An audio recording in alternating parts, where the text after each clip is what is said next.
Okay, right, let's begin. So, welcome to the first collaboration between the Healthcare Finance Managers Association and the Faculty of Medical Leadership and Management, that's the HFMA and the FMLM. That's the only time that we're going to say those acronyms together in one sentence because that was really hard.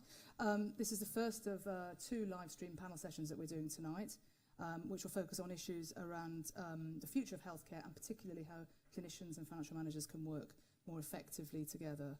My name is Caroline Clark. I work at the Royal Free Hospital in North London, and I'm an accountant. I am joined on my left by three very esteemed clinical panellists. So from the outside here, Claire, do you want to introduce yourself? Thank you. My name's Claire Turnbull, so I'm a jobbing clinical geneticist at Guy's, and I see patients and families whose presentation of cancer suggests it has a heritable basis. I also am a consultant in public health medicine and work with NCRAS, the Cancer Registration Service, so that's thinking more about populations.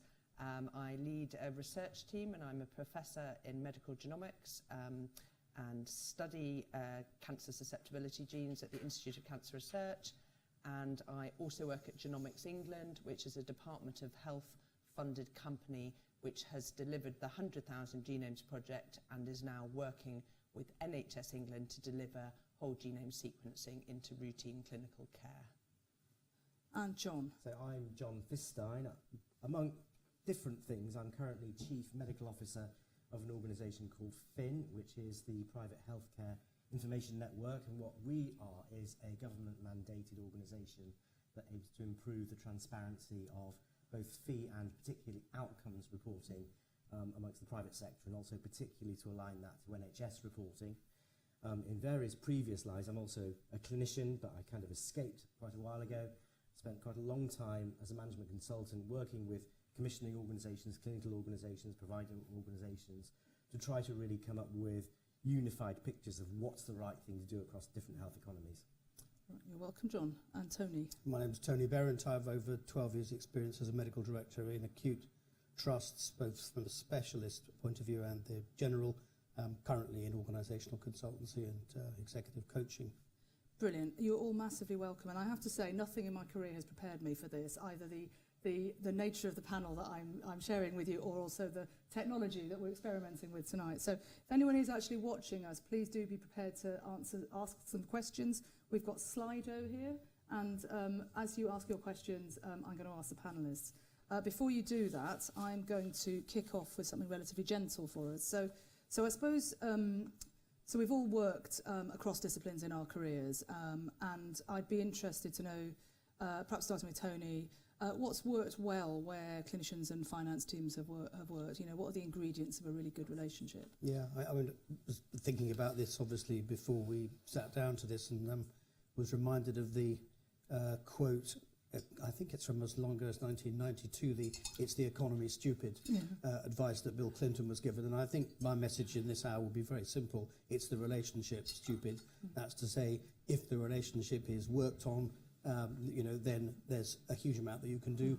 And if the relationship is either non-existent or not attended to, then you can get into all kinds of problems. And like any relationship, there is a bilateral piece of work that needs to be done. Medical staff need to inform themselves as to what life is like for finance people, understand their mindset, understand how to work with them.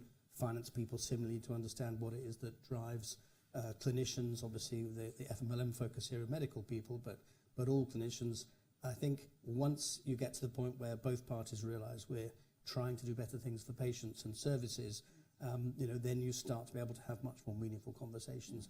There's much more to it. I'll leave others to comment on some of the other detail, but that's the key thing for me. We'll come back to that. I want to come back to this. Is there a real mindset difference between people like you and people like me, and whether we're just human beings? But I'll save that for later. John, what's worked well for you? Well, I was going to kind of echo what Tony said, because I think a lot of it is to do with the relationship between the different parties, and some of it really stems from, for me, that many of the people that are involved on, I really hesitate to say on either side of this divide, because there really shouldn't be a divide. They almost talk completely different languages. So accountants, finance people, managers even are trained in one particular way to think about the world in a particular way. And doctors are generally trained to think about the world in a slightly different way. There have been some very recent and positive steps to encourage sort of cross-training to bring them together. but kind of making them speak the same language, which is almost the practical instantiation of what you're talking about, I think is really important. And I'll say it now because I'll probably ramble on about it later. I think one of the things that's at the centre of that is actually some sort of shared view of data. Now, I will say that where I'm coming from an organisation like Fin and things that I've done in the past, because there can be many kind of abstract conversations about, well, actually, we think this is the right thing to do, we think that's cost effective or not. Yeah. But until you actually have a shared view of what you're talking about, so some of the what worked well, some years ago, I worked with an embryonic CCG just trying to form itself, so setting up the financial side and all the management structures as well as the clinical side. And they came with different questions. And so actually we put them in the room together and got them to talk around a table as a board. What actually do we want to do strategically? Yeah. And everybody needed to be willing to sit around that table and discuss it and bring it to life by looking at data. So shared problem, shared data. Absolutely. Yeah. Claire, what's your view? I think my perspectives come more predominantly from interacting with clinicians, both in terms of managing individual patients or also locally, regionally, nationally, about how we design care pathways and strategies. And I think clinicians are very poorly trained in contextualising the management of their individual patient against what the implications are in terms of managing an entire population and taking from Peter to give to Paul. And I think that is around redressing some of those gaps in medical curricula, both in terms of more formal health economics, but I think also risk and probability and contextualisation as well. And that's not easy to address, but I think unless we get that fundamental change, then we always are desperate to manage the patient in front of us as best as possible, but that is at the expense of all the other patients if we overmanage them, and sometimes at the expense of that patient as well. So you play both at a population level with your public health hat on and at the very, very personalised level with your geneticist hat on. So actually, I haven't met many clinicians like you that have that absolute macro and micro view. Where would you start? So is it more important for us to do more kind of cross-discipline working at a public health population level, or should we start with the genomics type of approach where we're trying to assess the absolute quality of work at that level? Well, I think on a practical level, the patients and families we see will slot into a limited number of specs. So I think it is down to evidence-based guidelines. I think NICE do a very good job on doing big guidelines that tackle large areas, but sometimes that's at the expense of quite complex, nuanced data underpinning an individual decision. And NICE is also somewhat cumbersome and not very nimble in responding to new data and new questions and having that real refined expertise. So when things aren't NICEd, there's a bit of a gap in the quality and resource to generate new clinical guidelines. And it's essentially willing people staying up late on a Tuesday night doing a bit of a literature review, maybe having the help of a medical student for a couple of weeks, doing a sort of quick and dirty surmise of the data out there, and then putting out recommendations that we use in their trust or regionally or sometimes even nationally on the basis of poor synthesis of what is often poor data. And in my field, that may mean recommending annual MRIs for the rest of someone's life on the basis of that over a large number of patients.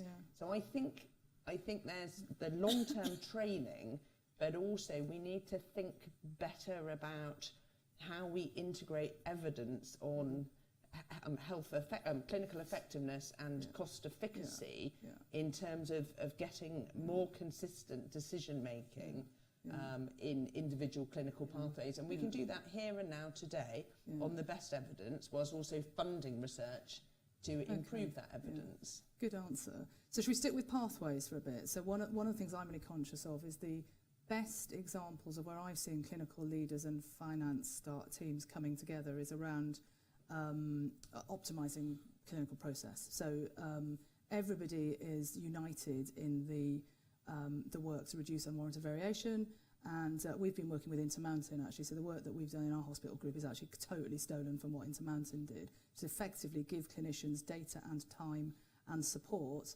to prescribe the optimal clinical process for the particular populations they look after. And who knew there was so much variation in even that process of doing that? When I joined the NHS, I thought, well, you know, there must be there's this thing called NICE, they agree best practice, why is everyone arguing about it? But it turns out that when you're looking at individual processes in an organisation, actually you have to get it right for your population, and the individual clinicians giving the care need to own the process. So I've learnt loads in that.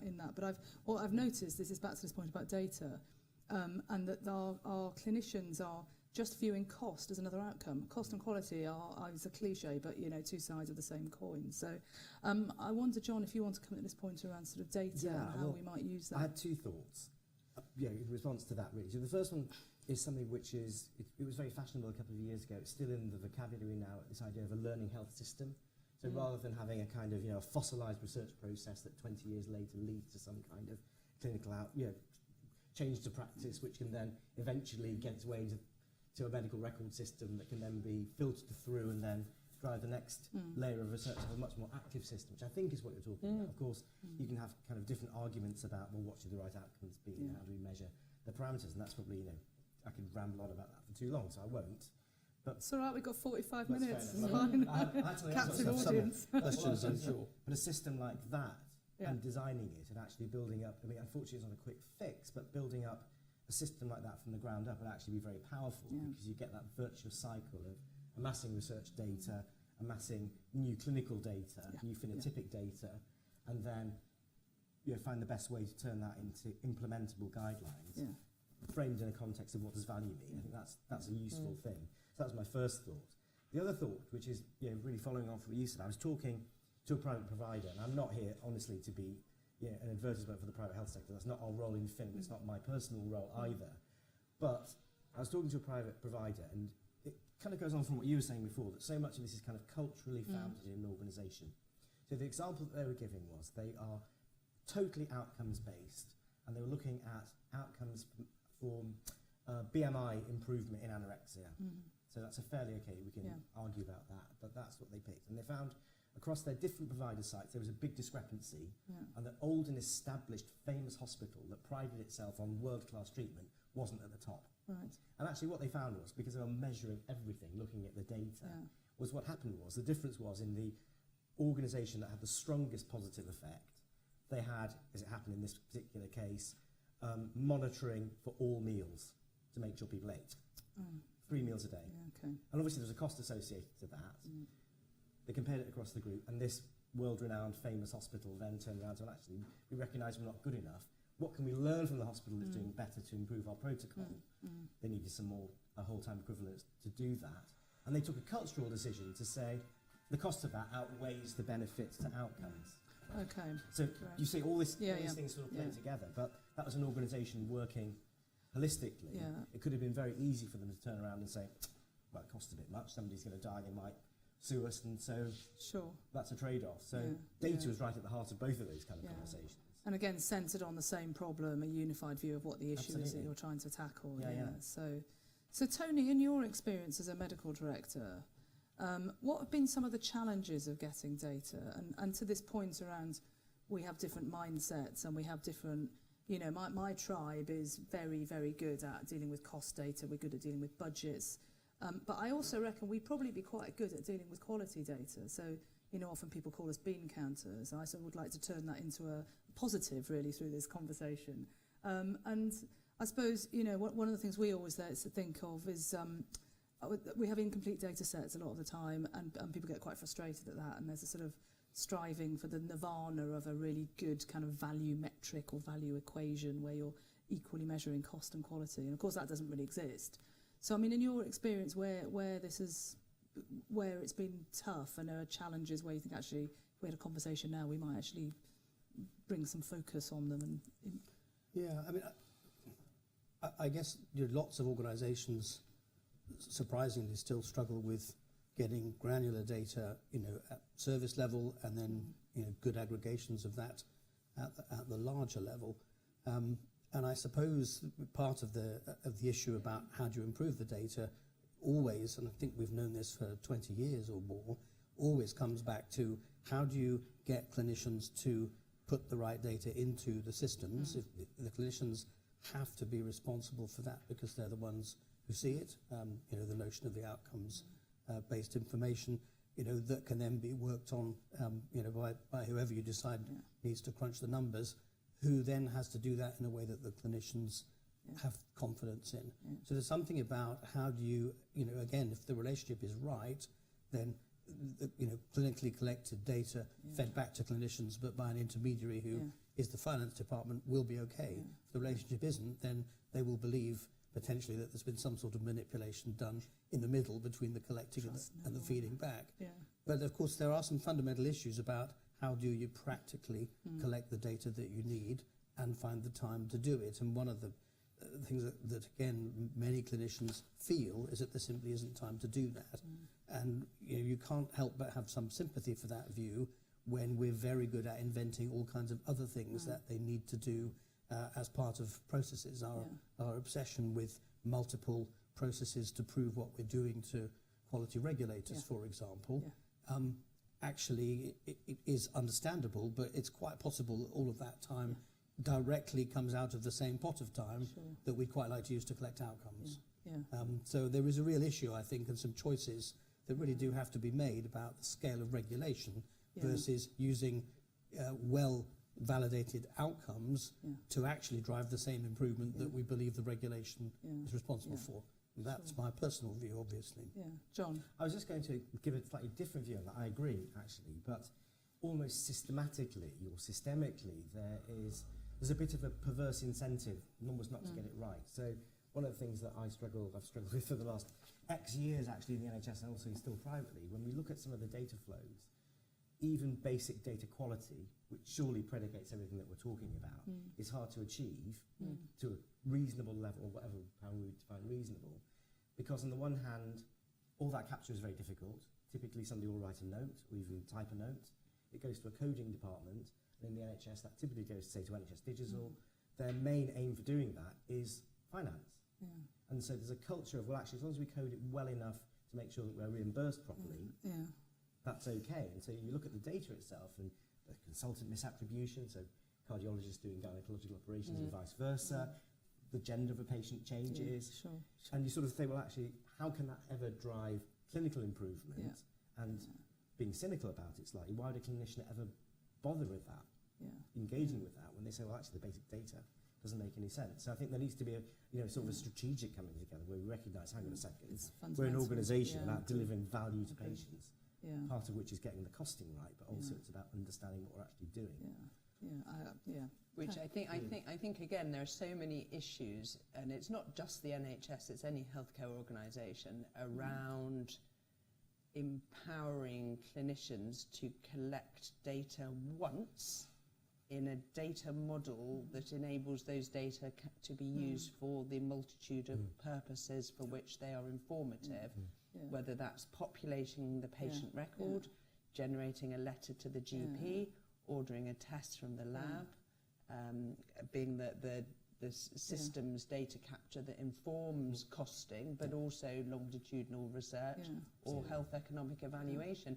But the clinicians are just asked to enter data over and over again in different formats in such a way that no data set is particularly useful, because they're all sort of imperfect on account of that requirement for repetition. Well, should we talk I think about where we know this can work is where organisations manage to get the understanding with the clinical staff right, such that the information that flows out of those data entries is used, and is used initially in a pretty uncompromising way. I mean, those are what I've picked up from organisations that got this right is they used the data, and they used the data early. And of course some people say those data are wrong, but you don't allow that conversation to stop you from using it.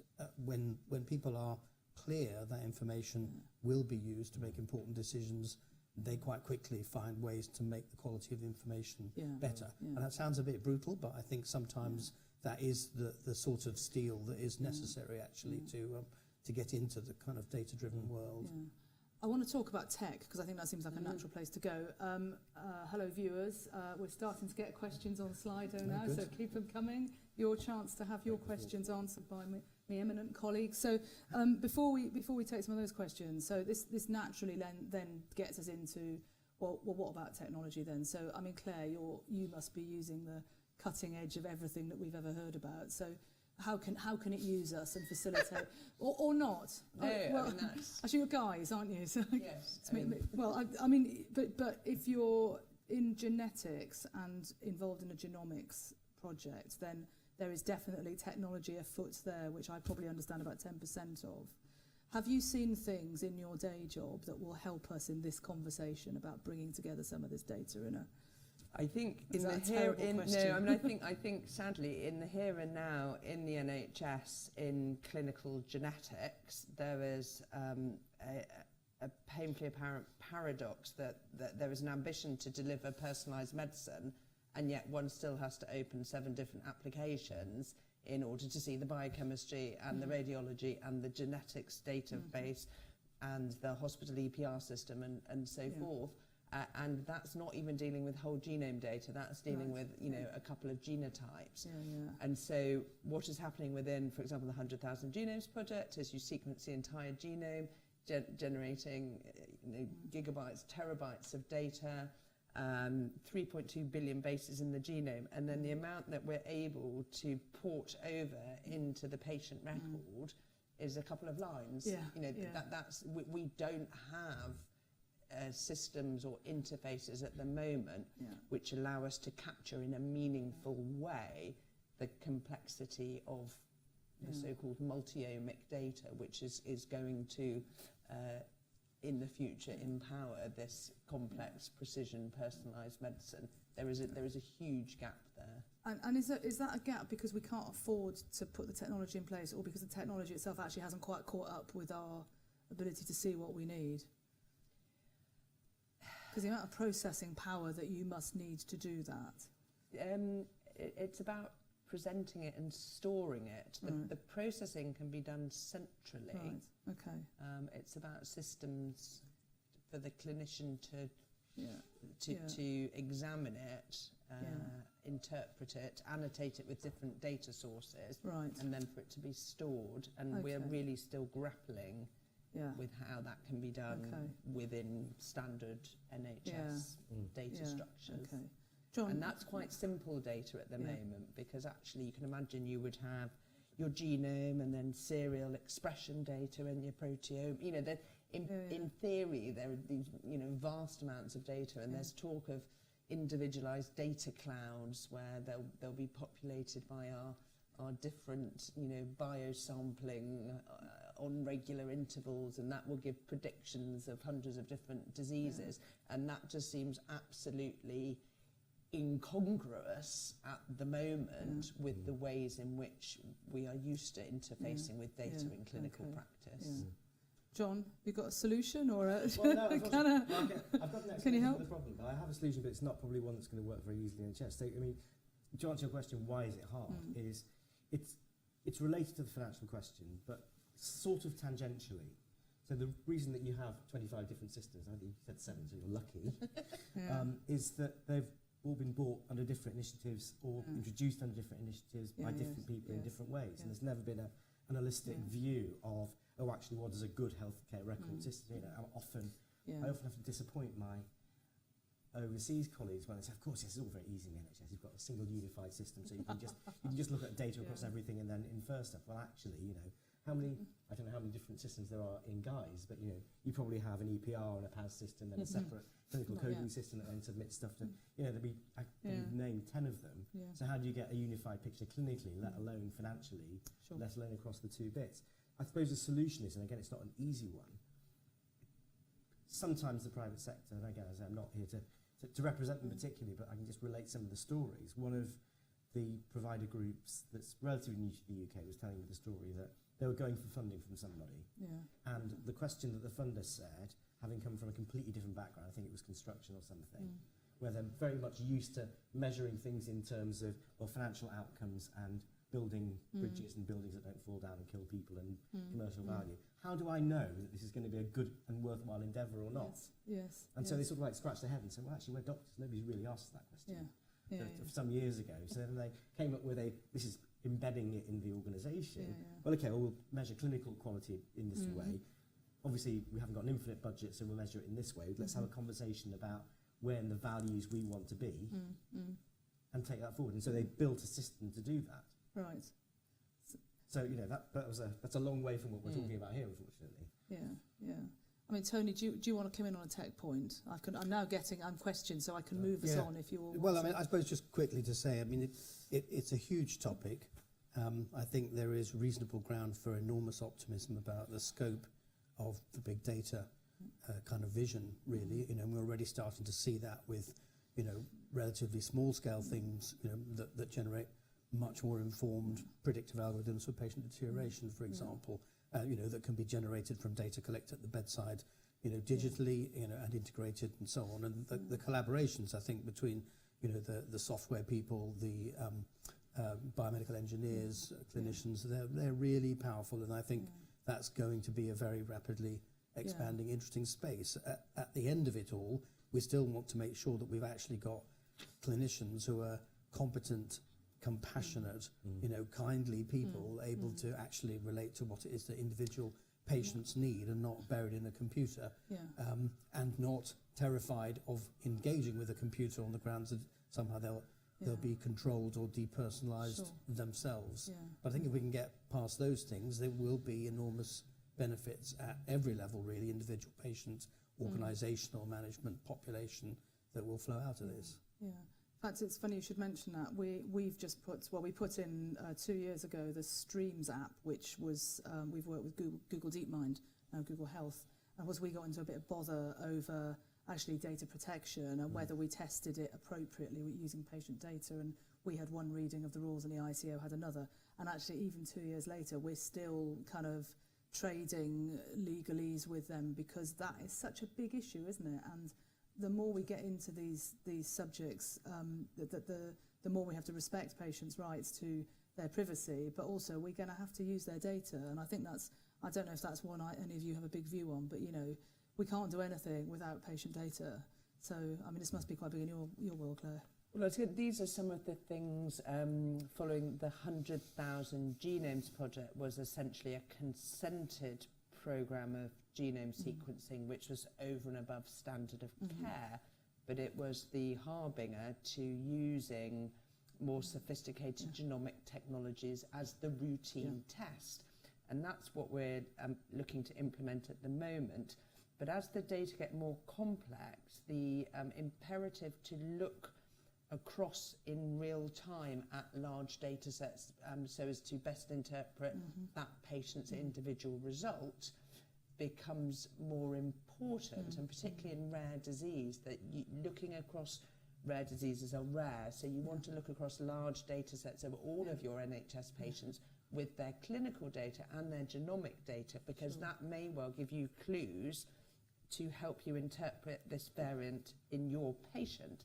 So we're actually grappling not with sharing data with industry or with research, but actually that for individual patient care, we need to put all of the genomic data into one place within the NHS. So at Guy's, it's okay that I can go to the EPR and I can see patients from St Thomas's, Guy's and Lewisham, but seemingly there is a considerable concern that you put your perimeter not just around the arbitrary constellation of hospitals that constitute your trust, but once you put the perimeter more broadly around all the hospitals and trusts in the NHS, that you've in some way changed the rules. And I think that is a problem if we can't even take that step, let alone the next one, which is working with partners from academia and industry to develop more sophisticated ways of using those data. I'm pretty sure this is one for the accountants as well as the clinicians, so perhaps we'll pick this up in the next session. Sorry, I didn't want to cut across the questions from the wherever they are. I was going to say, I will admit now that I'm also a lawyer, so I trained as a barrister and spent probably a good 50% of my consultancy time working in information governance, struggling with exactly this issue. Yeah. I'm a bit of a controversial heretic here, because I would say that actually people get a bit too obsessed about data protection, confidentiality, privacy, and they almost value that ahead of, well, actually being clear about it, making patients and populations better. Yes. We sometimes lose sight of that. But that's my kind of like political view on it. But what I would say is that I think there's a real tension, because complicated situations like genomics, how do you run genomic service is a real problem. And I've given evidence to the Call Committee around that particular national data, but as an aside. But even running just a local health economy, so we've got LICRAs or LACRAs, however you pronounce them, where you have these local health economies where they get together, work out how do we risk stratify, what is best value-based practice, what is this, that and the other. And they're not allowed to share from one organisation to the other. So how can you take a holistic, how can you look at an outcome in terms of clinical value or financial value if you can't actually see the outcome from, we've been discharged from Guy's now and you've been seen by 3 other organisations. Well, nobody's allowed to have a view of that pathway. That, to me, seems a little bit absolutely, and that's why I think it's one for all of us to really try and it might be that if we're gonna spend some time as our respective organisations doing some good work together, we might want to think about how do we access the right information to do exactly what you've just described. So there you go, FMLM and HFMA. That's thing number one that might come out of tonight. So I've got a comment on my app here from Christine Ellis. It says more and more finance are using costing and market share data to drive the clinical improvement. So without correct data, it wouldn't help push this forward. I think that's when we're having a conversation about data and clinical improvement. But I've got quite a nice question here. So we're going to go a bit broader now, just to warn you, and I'm going to throw it up for one of you to answer. What's the biggest challenge for you in implementing the NHS long-term plan? And after 3, Well, 1, I'll start. 2, 3, Tony. So I think it's going to be workforce. Yeah.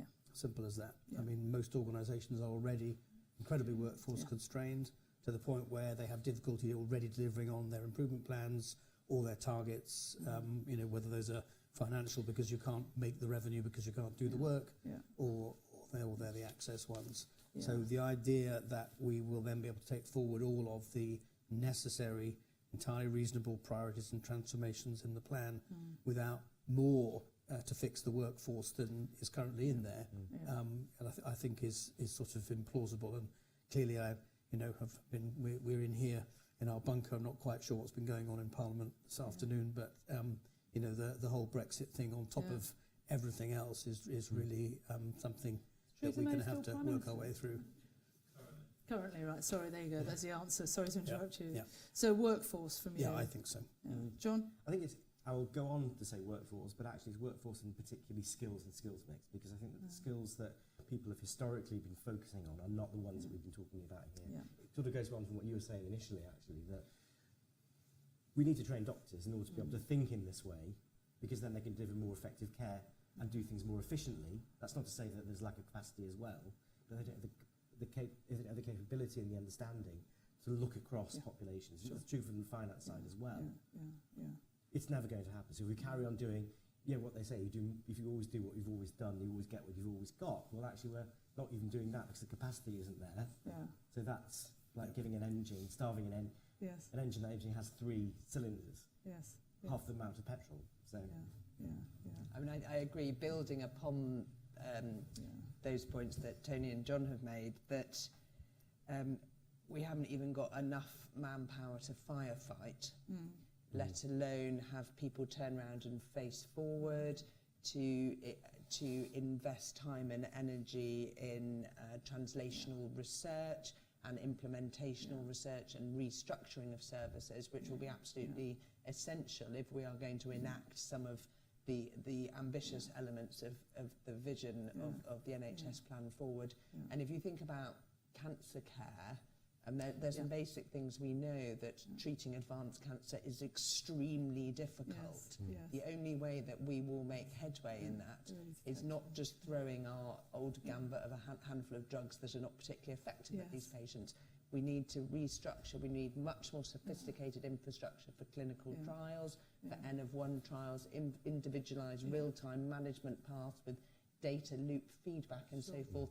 And we can do that in sort of very, very rarefied institutions with a lot of propping up from research money and infrastructure. But again, articulating a vision that that's going to happen to every patient coming through the NHS.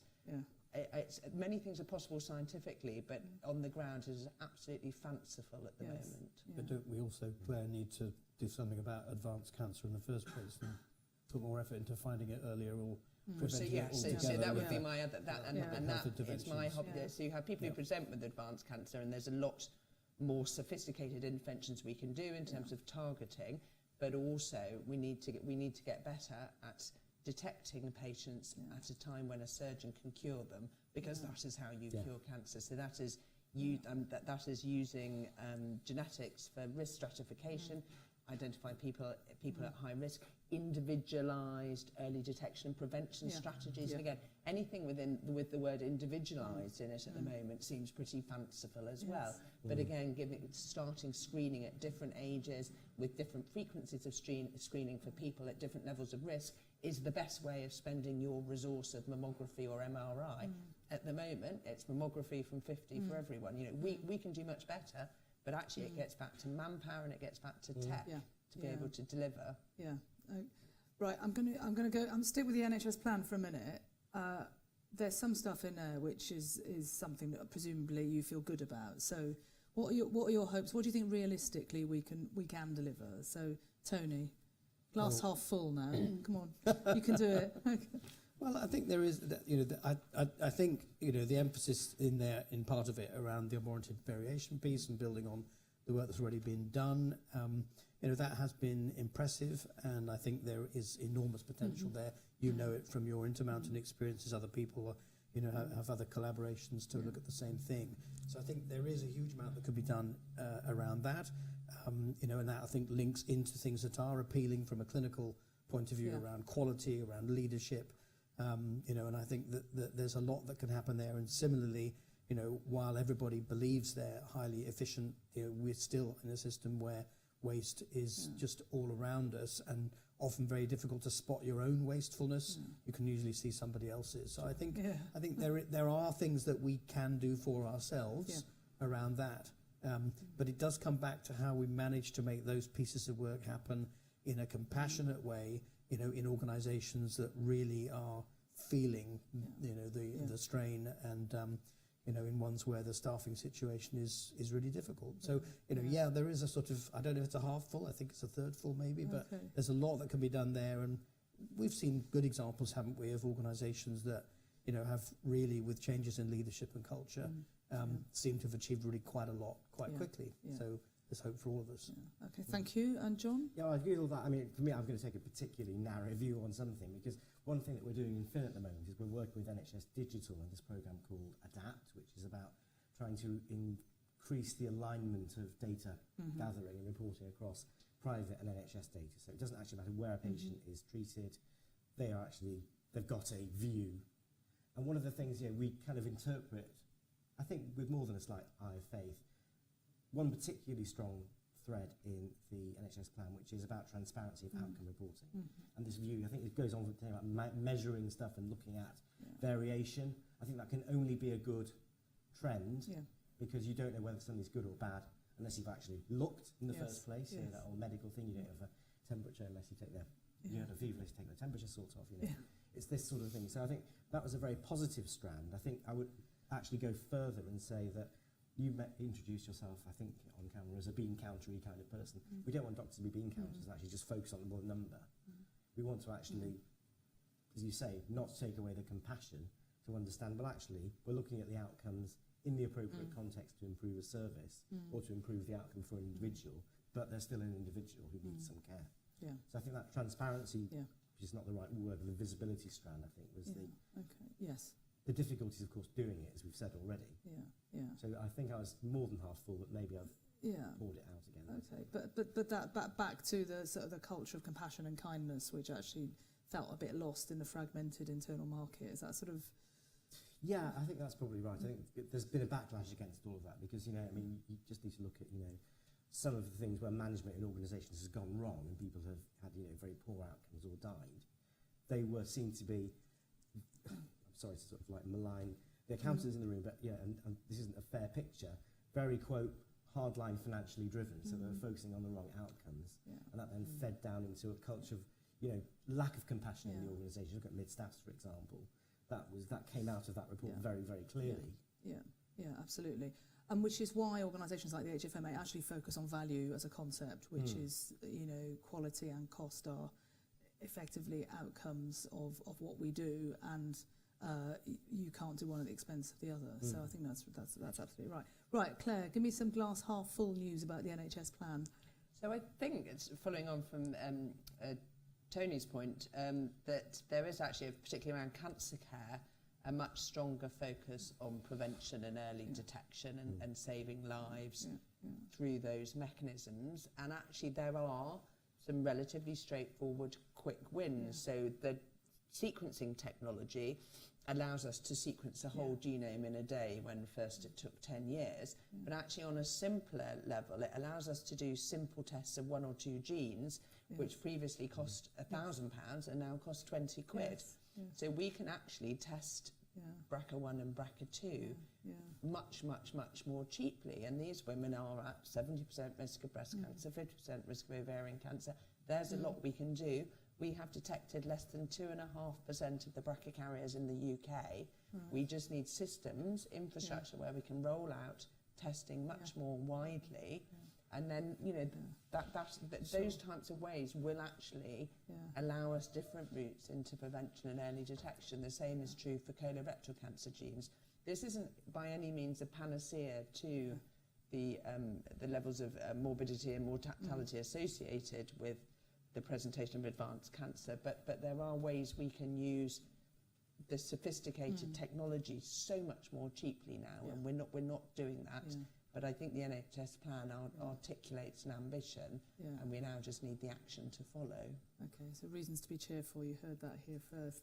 I'm going to go back to data sharing, so that seems to have generated a bit of conversation here. Inevitably. So this one is, I think when we were talking about sharing data, so we were talking about sort of types of objection, and there was another one I saw earlier around institutional bias towards not sharing data. So I think they want us to go back there. I've got another question here which might help us. So every data set can offer a very interesting conversation. Like people, it might not tell you what you ask, might tell you more important things. So you might want to reflect on kind of examples of when I've looked at data has told me the opposite of what I thought or something. I don't know if anyone wants to have a crack in this area. I mean, I can certainly talk about, so where the work that my organisation's is engaged in pathway optimisation has brought together cost data and outcome data in a way that I didn't think was possible a couple of years ago, actually, and it has told us some very, very different things about the care that we're providing that's actually quite uncomfortable to hear sometimes. So, you know, the fact that if we were optimising the way that women have babies in our hospitals, actually most of them wouldn't be in hospital at all, they'd be in the community. So we've now got ourselves into a brilliant position of being able to work with the commissioners on, well, let's switch, you know, the midwives now actually shouldn't be in hospital, they should be out there, and now we're sort of hanging out for these integrated care systems to allow us to just make that switch in a seamless way without a PBR environment. Well, those of us who've been involved in closing maternity units will wish you luck with that. With that well, it's quite a big one, but I think there is something around, you know, but most people don't want to be in hospitals today. So the sort of the work that I'm engaged in, actually, you know, most unplanned admissions are a product of system failure. Their things have gone wrong, and many people in our hospitals are in the last couple of years of their lives, so they shouldn't be there. So there's something around how we work as a system to prevent that happening, and we know there will always have to be hospitals of some sort. So anyway, I was giving you that to basically play for time while you all thought about how we share data and where a set of data has told you something different to what you expected. So who wants to have a go at that? Well, go on, John. I'll deal with the second bit first, because I really could ramble on about sharing data for too long. But I think the insight question is more closely aligned with what we're talking about today. Anyway, initially. So I did some work some years ago as it happened, with a pharmaceutical company, but of course that was done to get better value out of the NHS by prescribing better drugs. And, you know, you can or drugs more effectively. You can phrase that as you like, but fundamentally, what was surprising is that there are national commissioning priorities that are set nationally. We did an analysis to work out, well, actually, why is there under-prescribing of particular medical interventions or drug-based interventions in different places? And what you find, actually, there is an awful lot of variation. Quite a lot of that is person-based. So you might have a paediatrician on a commissioning board, and so they favour one set of things rather than the other. And so that was, going back to what you were saying about the NHS plan, that is a source of variation, Yes. which seems really quite unfair, because it just might so happen that your condition is the pet condition of a particular if that sort of information doesn't really come out very often, was my, because I was expecting these are kind of boring, these are across the board in England compared to, it was a pan-European project that happened. It was different to what would be a priority in France, but actually the level of regional variation was really quite staggering. Okay. So that was an insight. I mean, I don't know that I've got stories about that, but I don't have any difficulty with the premise that, I mean, that's the nature of data when you start to analyse it.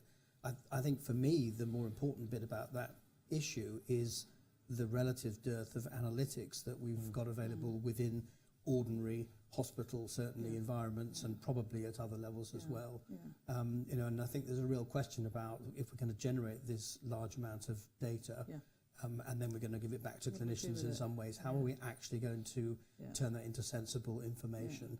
You know, where are the analytics functions going to be? Do you disperse them into the whole organisation? Do you centralise them in one organisation? You know, how is it that NHS Improvement has tons of data about trusts that trusts don't have about themselves? Taxpayers' money being used to generate a complete imbalance of information and power. Absolute madness. You know, so we should be spending, we should be spending our shilling to get simple amounts of money, simple amounts of information that regulators can share equally with providers and so on. And I think the key is that different people within an organisation will want to see different cuts of the data, but at different times. And a very good exemplar of that done well is the Cancer Registry, NCRAS, that data is all routinely collected and held within Public Health England. But there's then a social enterprise which was set up by the head of NCRAS, Jem Rashbat. So that's called Health Data Insight. And so it is able to function independently of Public Health England, but it develops interfaces to allow NHS users to better visualise and analyse cancer registry data. So they've got some very nice ways that a clinician can look at the data. So they can look at their own patients, they can look at their own patients with different criteria, they can look at their trust patients, they can look over periods. And that's actually what you need, because if you send me a PDF every month, I'm not going to look at it. If you give me a tool where I can look at myself and compare myself to you know, my competitor surgeon up the hall or to our competitor trust, you know, 50 miles away, and I can ask and answer my own questions, I become engaged in those data. I become engaged in the outcomes, but I also become engaged in the collection of the data and see the value of improving the data collection. That sounds very Swedish. I can remember going to the main teaching hospital in Gothenburg, and they got a whole building for registries, and that's exactly what they do. And they have whole country data on main disease groups. It's quite incredible. It's very powerful.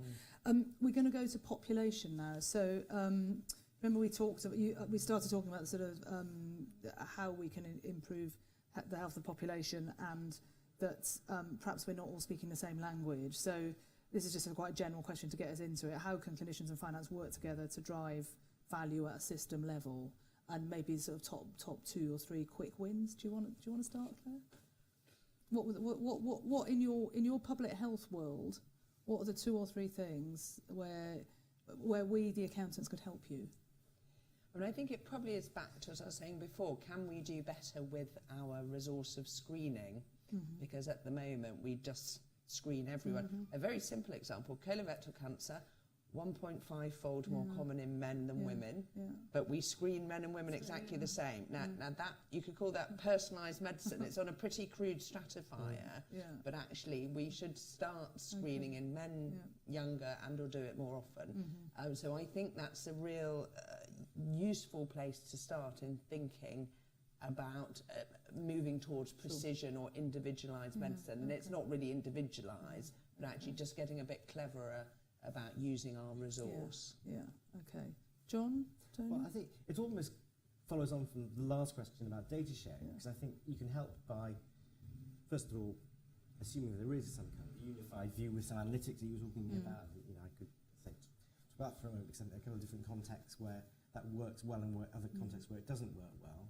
So, for example, in Fin, you could say we are the analytics front end of private healthcare, for example, whether that should be a centralised thing or you know, the individual organisations, they have teams, the good ones, of quality assurance people that work together. But anyway, but what needs to be done is, at some level, you need accountants, health economists involved with clinicians to say, well, actually, what cuts of the data, what views of the data do we need to answer particular questions? Because, you know, if you're looking at clinical outcome, exactly the sort of thing you're talking about, well, actually, you know, we've got a clinical outcome where we're treating ladies with breast cancer rather than men with prostate cancer. Well, that's fine, but what is the long-term view of that in terms of cost?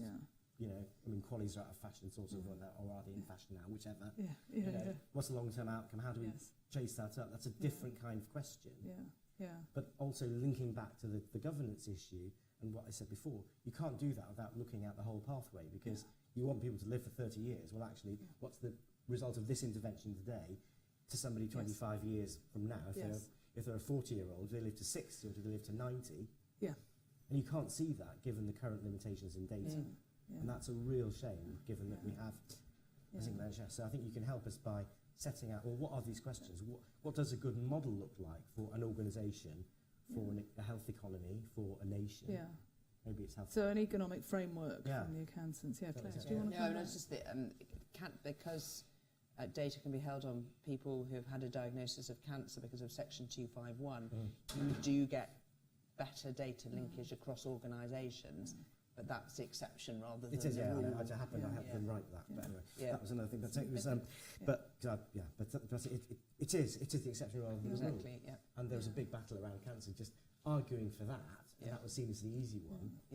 But I mean, you know, we're talking about my world. The majority of what we do, what they do in private healthcare, say a hip replacement. What's a good hip replacement rather than not a good hip replacement? Well, there's a national joint registry, which is fine, but it's not as comprehensive as.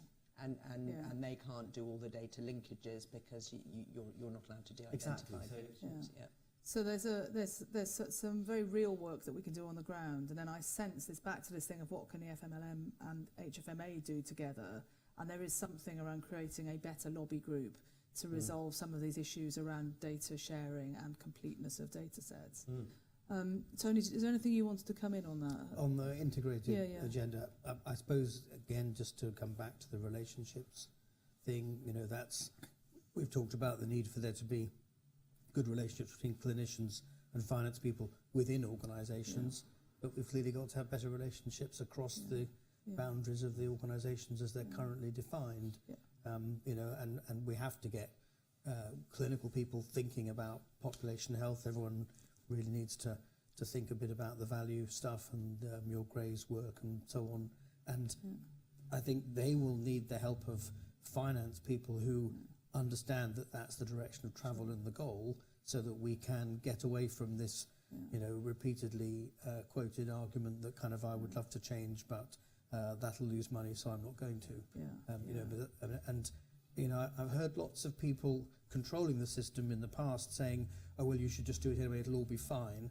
Actually, that's not what happens when things aren't fine financially. So I think if we're serious about this, then, you know, there needs to be some proper system of air cover for organisations that are going through these transformations and systems that are reorganising themselves so that they don't fall at the first regulatory hurdle when things get difficult. No, I agree. So, John? I just want to ask Tony a question, if that's right. I've abused my panellist position.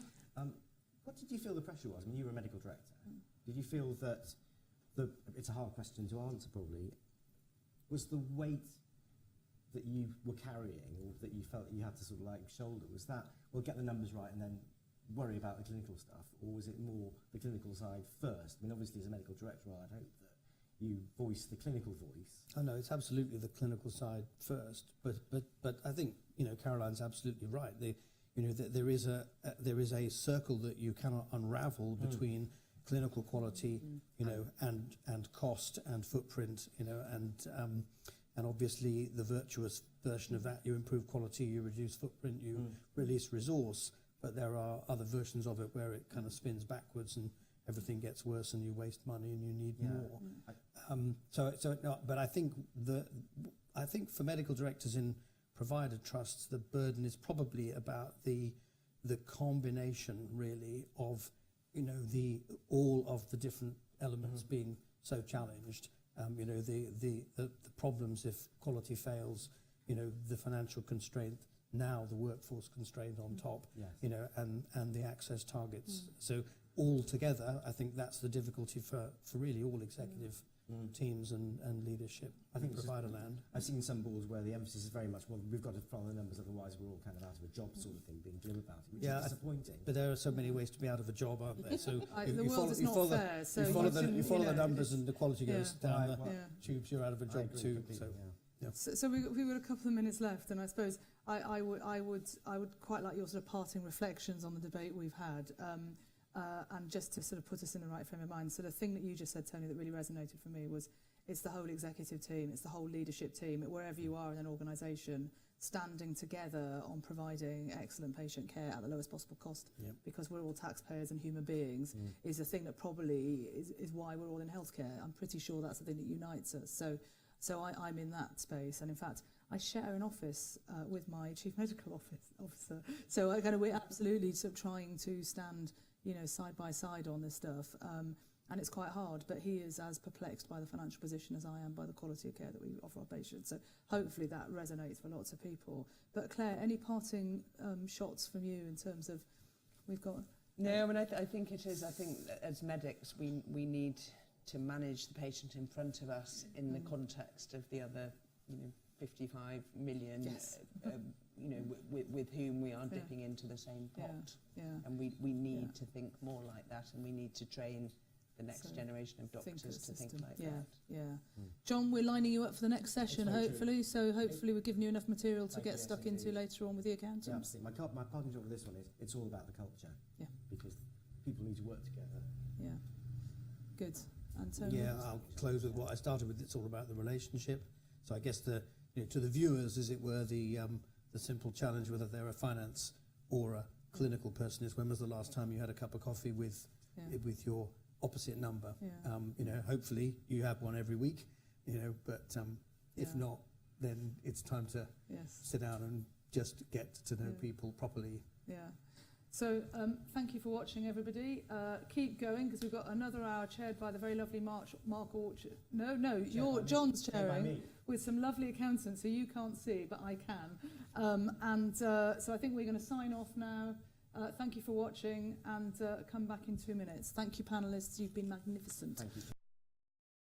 Fabulous. So welcome in the internet, the online viewers, to the second session in the inaugural collaboration between the HFMA and the FMLM. We're working together really to further the dialogue between, across a perceived divide between medics and, I think, as my previous chair introduced herself, the bean counters. So I'm feeling like I'm being one of the medics, being thrown into the shark's tank somewhat. So as I say, I am a medic. I'm chief medical officer of an organisation called FIN. What we do is we try to make transparent private healthcare data, a government-mandated organisation that gathers data and publishes it for the purposes of transparency in alignment with the NHS. But I'm very much on the NHS and doctor side of things, rather than the financial side of things. And what we had in a previous session was quite a good debate about some of the challenges from the medics that we felt about getting unified views and collaborating with financial colleagues. And it'll be very interesting. I'll keep you in suspense. I think you might have watched that debate, but about the conclusions that we came up with. But it'll be very interesting to see if the perspectives that we brought to the last debate chime in with what we say here in this particular session. So I think we'll start off by asking you to introduce yourself, and we'll go from the furthest out, because you weren't here before. So we put you in the hot seat, Mark. So if you'd like to say a little bit about yourself. Okay, my name's Mark Orchard. I'm Finance Director at Poole Hospital NHS Foundation Trust. I've been here for about 4 years now. Before that, I spent quite a few more years on the commissioner side of the NHS, so got experience on both sides. And until So about 2 years ago, I also spent a year as president of the Healthcare Financial Management Association. I'm so pleased to be back here today. I still sit on the board of HFMA, so that's me. So thank you. So I'm Jazz Sind, I'm the Director of Finance at Oxley's. We're a mental health and community trust. I've also worked in commissioning for a little while just to understand what it's like on the other side, and held a number of senior finance roles. Thank you very much. Hi, I'm Harder Verdi. I'm the Chief Finance Officer at Central and North West London Foundation Trust. That is similar in terms of provides community mental health services as well as sexual health services, addiction services, offender care services, and we're spread across London and beyond. And before that, like my colleagues here, I was also a CFO at a CCG as well, so I know I got a good experience of that as well. And still take part in a number of events at HFMA. Excellent, thank you very much, all three of you. So we've got, despite the fact you're all from currently the provider side, good perspective from the other side, 'cause that was going to be one of my challenges to you as well when we get into the session. So as before, for you folks in Cyberland, if you do please feel free to contribute very freely with your questions so that we can challenge this illustrious and esteemed panel. But just to get the ball rolling, I'm going to ask the question that was asked to us in our previous panel, which is just what's your experience of clinicians and finance staff working together, improving patient care, what works well, what are the challenges, any initial reflections just to get the ball rolling in the debate. So, well, you're closest. Hardy said you want to go first. So I think it works generally well on the basis that you have open relationships and you're willing to use the term that is so popular now, collaborate with colleagues. I think you tend to have the same ideal outcome. So you want to improve the quality of care and you want to make sure you're getting value for money. And with that shared objective, you can make things work and make that difference. I think where the tension starts to creep in is where you start getting differences in how you achieve those goals. And that's where we do start seeing slightly different approaches. And I think it's really good if both sections have open communication behind that. So certainly I advocate strong communication, strong dialogue, and a shared objective. Those to me are the core ingredients of making that healthy relationship. Excellent, thank you very much. Very much echoing the theme from earlier as well, which is good. Both sides of the conversation are saying the same thing. It's always going to be a helpful thing. So thank you, Jazz. So I'd probably echo what Harder said, but I think if I reflect on my journey about accountants or finance and clinical colleagues, there was probably a time when accountants would sit in a room and churn the numbers out. But probably over the last 10, maybe 15 years, we've got into this place where actually that doesn't add value to anybody. In fact, you're seen as a slightly offish bit of the organisation that all it wants to do is churn money. So I think we've got into this realm now of employing people that do want to work with clinicians, understand the business that they're providing, and really to be respectful of them as well as themselves in terms of understanding what the challenges that they face on a day-to-day basis, and how do we, when we're looking at value for money and getting the budgets right and monitoring spend, are sort of sharing knowledge with them rather than just telling them what we see on paper. Because actually what paper tells you is there's a decision that's been made and that's the consequence of that decision. So it's actually getting underneath the skin of it to try and understand some of those challenges. So I think the relationships, I would hope, are a lot better.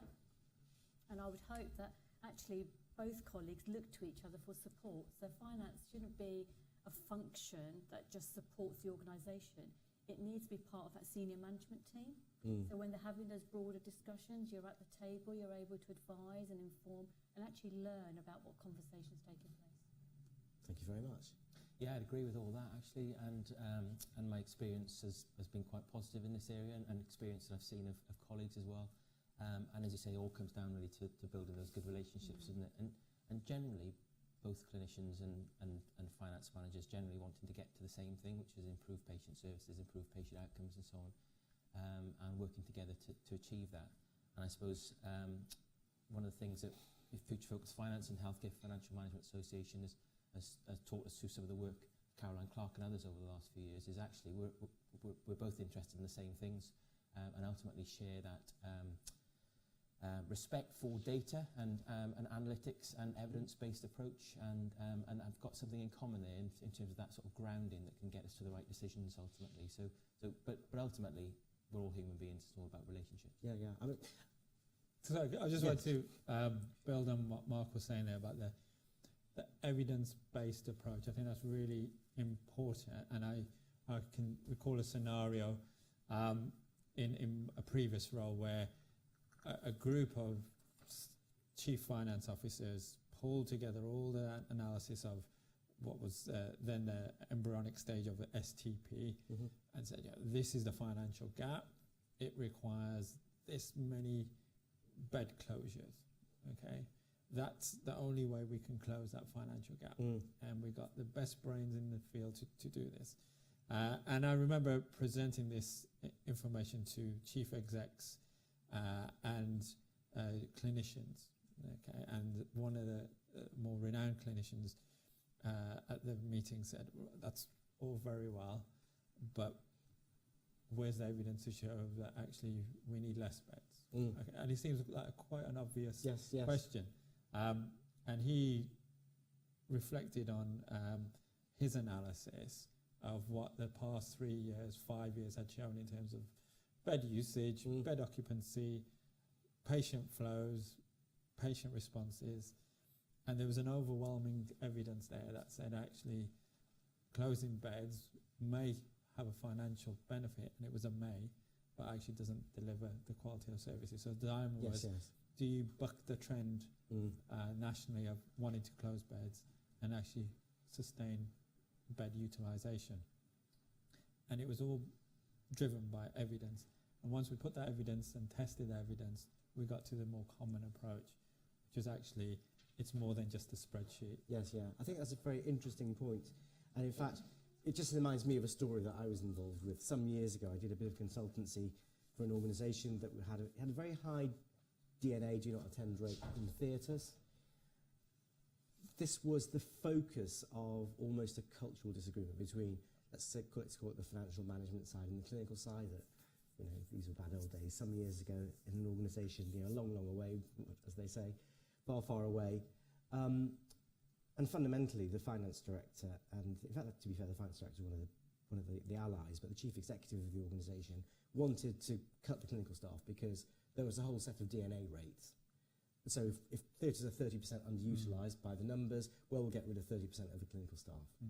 And that, like I said earlier, that's like having an engine which is running on 3 cylinders and then just giving it 3/4 of the petrol. That doesn't follow. So we did some consultancy for them. We showed actually there are various systematic things that could be fixed to actually improve the attendance rate so you get the best value. But that, in those days, I'm really sorry to say, it's one of those consultancy projects I still look back on and have a slight shiver of horror when I remember it. The answer was, no, I really brought you in here to fire people, not to how to improve the service. And so I'm sure we'll return to evidence and data because, as you've seen before, I can't resist it myself asking questions about that. But one of the things that came up from earlier and what you've said is very much about the relationship between those two parties. So that very kind of, I don't know, entrenched adversarial kind of picture. It sounds like you're saying that that's actually diminishing now from what you're saying. Do you still get reactions from clinicians, oh, it's the finance team, they're coming in to do an audit to us or whatever they think? I'm just really curious. And if you do, one of the things, again, we discussed earlier was, what more do you want from clinicians? What could help you more to make your lives easier? I mean, I definitely don't think that's the case in my organisation. We have 3 exemplar organisations here. So these are places to work, if ladies and gentlemen online, it sounds. Because I think, you know, people actually now, I think, welcome finance coming in and having that monthly discussion with them. Because before it used to be a scary conversation because, and I think there's something about your financial principles in the organisation. So in our organisation, we have this strap line that we say, you know, you don't get kicked for overspending, because that used to be a fear in people that actually the finance team are coming to see me because I'm overspent. What does that mean for me? Bloody, bloody, bloody. You get shot now instead. Exactly. We get unquartered now. But now it's more about, yes, you've got the overspend, but what are you actually doing about it? How are we jointly going to come up with a solution for this problem?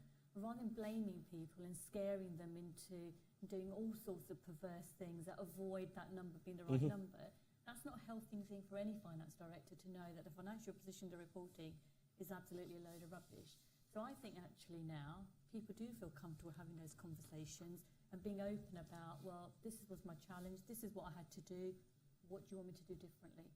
And then it is about that conversation together. And if you've got a really good relationship, then people actually do come looking for support rather than hiding away from it. It's my sort of perception. I'd agree, and I certainly wouldn't pretend I'm in an exemplar organisation, or that any of us are, but certainly experience of clinicians coming to the finance team and asking for support, and for the finance team going out, and not just sort of monthly in the sort of cycles that we tend to work in, but being proactive in terms of going out and supporting the development of business cases, innovation ideas, and so on and so forth as part of the normal business, and really being seen as an extension of the clinical and operational management teams that obviously are running services. And in doing that, obviously then you end up with better cases, better well thought out proposals and so on that are more likely to go through the sort of governance processes that we've got running in all our organisations. So it's sort of a bit of a win-win from that perspective, I guess. Yeah, for us, we've currently taken up a challenge, which is, my view is the information that finance team, my team, when we meet with clinicians, is too reactive. So the information I get is, this is how much you spent last month, this is how you've been performing over the last few months, and then there's a mathematical calculation to estimate what the full year position will be. And my challenge has always been, so what value have you actually added in that process? You know, what have you left that person with other than a spreadsheet and a feeling of, oh my God, what do I do next?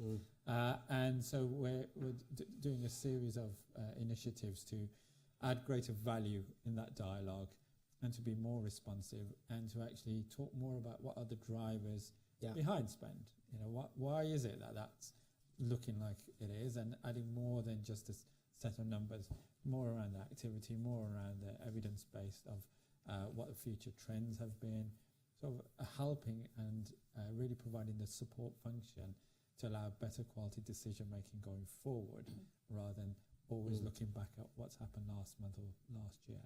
I'm really glad you mentioned that, because I wanted to sort of follow up something you said before about evidence-based understanding. I was going to use value in a different term. You introduced it in the sense of the value that you can add as a finance team, because all I was going to ask was that somehow in that conversation between the finance team and the clinicians, it's, well, what do you mean by value anyway? So I'm really pleased, because clearly I was obviously unlucky, let's just say, in that conversation that I had.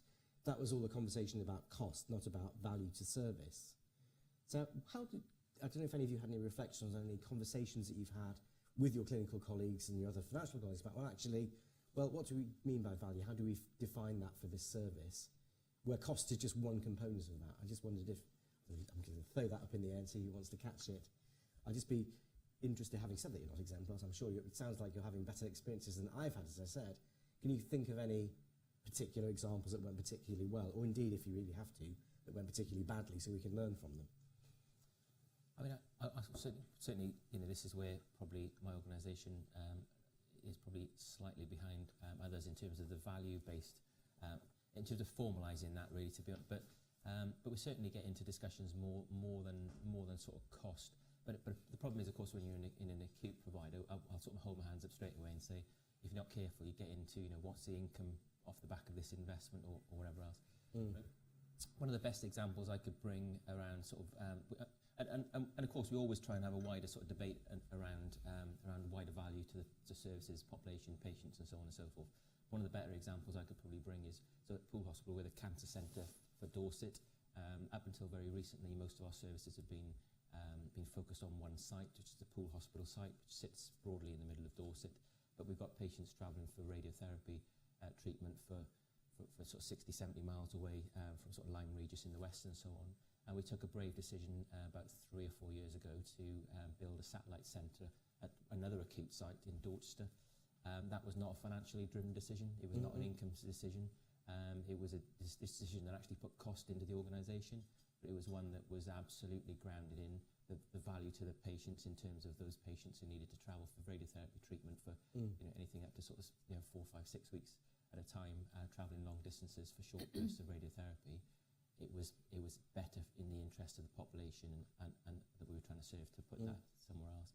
And there was a big old clinical discussion around that, and ultimately it wasn't a financial discussion. It was a discussion around the value there. Of course, it was a little bit about market share come into play and potential future expansion and growth and so on and so forth. But it was much wider than sort of cost and income to our organisation. Just to give you 2 minutes to think about my horrible question, just reflecting back on that, I mean, did you see your role as a finance director as facilitative more than anything else? Because it sounds like, well, actually, look, these are the cost implications of a particular decision. Let's take that in the round rather than say, oh, it's going to cost this, and so, Well, that's a really good word, and I'd be interested in other colleagues' reflections here. But actually, I think a large part of my day-to-day role is facilitative, actually. And I'm sure it's the same for many finance directors, in that actually is about trying to bring together the wider sort of pool of aspects to a decision, not just the financial, but to sort of frame it in a certain way that allows you to look at all sides of the equation in a way that's sort of evidence-based, not just focus on the financials necessarily, and in a way that appeals to both operational, clinical, and sort of general management. And absolutely would see that as a key part of my role as being a facilitator, whether it's facilitating our way through trying to manage down our all the bids that have just come in for the capital programme for next year. I know we've only got a third of the funding, so how do we get clinicians and managers in a room to agree collectively, not me in my office with the door closed, collectively how we get to that end point that's affordable, or any other decision. Facilitative is exactly it's good to hear. So a world away from what I had experienced, but not in all circumstances, but in some. Just before I give you 30, I'm going to give you 30 seconds to think. Folks online, I don't think I've got any questions yet. I'm just looking at the tech team over there. Or have I ruined the technology? But I'll encourage you. Maybe I have just ruined the technology, but I'll probably ask the audience. I'm sitting here with bated breath. I must have broken it, obviously. So reflections, Jazz, Hardiv. So if I just pick up what Mark was saying about being a facilitator, I think that really is important when you've got a unitary board, because your role there isn't just to be a finance director, it is to really think about what the objectives of this organisation and is what we're talking about or thinking about doing going to aid those objectives. And at the end of the day, I always say, if I was that patient, what would I be thinking about that decision? Because my family access healthcare just like everybody else. And it is about what's the value add of that investment to our patients. So does it give them a better quality of life, less travelling time, whatever it might be? Because actually if you get to that, then you're making a difference, and that's really important. I do think those decisions are easier to make when you don't have financial difficulty. I think the conversations are different when you're challenged financially, and you may not have the authority or the flexibility to make the decisions in the same way, but it doesn't detract you from thinking about the patient in every decision you make. For me, the value piece is about what difference is it making to improving our patients' lives, really. The way our clinicians and our finance colleagues work together. So at the end of the day, if that is something that we're achieving, that's actually got to be the primary thing we've got to think about all the time. So if working for a community mental health trust, I think one of the challenges we always come across in mental health is there's a tendency to hold on to patients because there's a perception that once you're in a service like ours, you're there for life. But actually you get to a point where you start to think, what difference is our service actually making to this patient's life? And if it's not making a difference, it's not improving something, you should really stop and rethink what is it that patient really needs. Is it just a social isolation problem for them, so they're accessing services because they need somebody to talk to? And that is where you really get to, I think, underneath the butter of how is this pound actually being spent in terms of the whole population that we're trying to service. And there's got to be different models to support that total population, I think, in terms of health well-being and bringing together some of the physical requirements as well as the mental health requirements. I think we, in central northwest London, one of the challenges is, are you actually commissioned to provide value, or are you commissioned to find a specified level of service? Yes, exactly. Well, that's kind of what I was reaching for.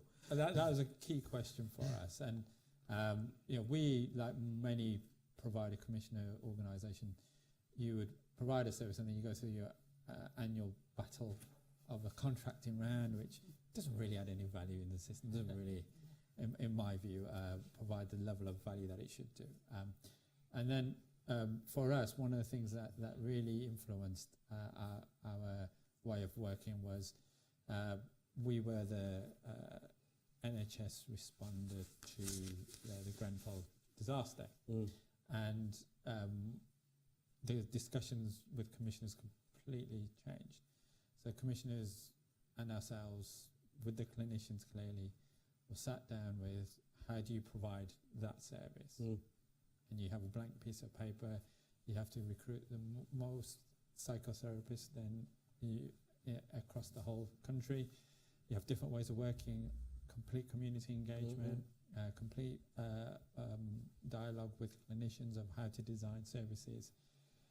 And it was a different way of working, different way of commissioning, different way of providing services.